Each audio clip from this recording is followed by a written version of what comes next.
ব্লগের শুরুতেই তোমাদের জানাই হ্যাপি হোলি। আজকের সকালটা শুরু করেছিল মম গোপুর পায়ে আবির দিয়ে। প্রথমে মম গোপুকে আর রাধাকৃষ্ণের পায়ে আবির দিয়ে তারপর রং খেলা শুরু করেছিল। এদিকে মমের বন্ধুরাও এসে হাজির, সবাই সবাইকে আবির দিচ্ছিল। প্রথমে বাপিকেই সবাই আবির দিয়েছে আর বাপি সবাইকার গালে একটা করে আবিরের ফোঁটা দিয়েছিল। আর এই হোলির দুটো দিন ওরা এইভাবেই খুব আনন্দ করে আর মজাও করে।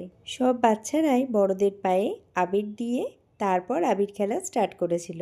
আমি কিন্তু ছোটবেলা থেকেই আবির বা রং অতটা খেলতাম না বা পছন্দও করতাম না, কিন্তু এখন মোমের জন্য কিছুটা খেলা হয়। তেমন কিছু নয়, ওই গালে একটু আবির লাগানো, ব্যাস এইটুকু। এরপর ওরা চলে গিয়েছিল বাইরের রাস্তায় আবির খেলতে, আর যাদেরই পাচ্ছিল তাদেরই ধরে ধরে আবির দিচ্ছিল ওরা। এর ফাঁকে আমার আর পলাশের দুজনারই একটু আবির খেলাও হয়ে গেছে। আর এই কচিকাচারা যখন আবির বা রং খেলে তখন বেশ দেখতে ভালো লাগে, এটাই তো ওদের সময় বলো।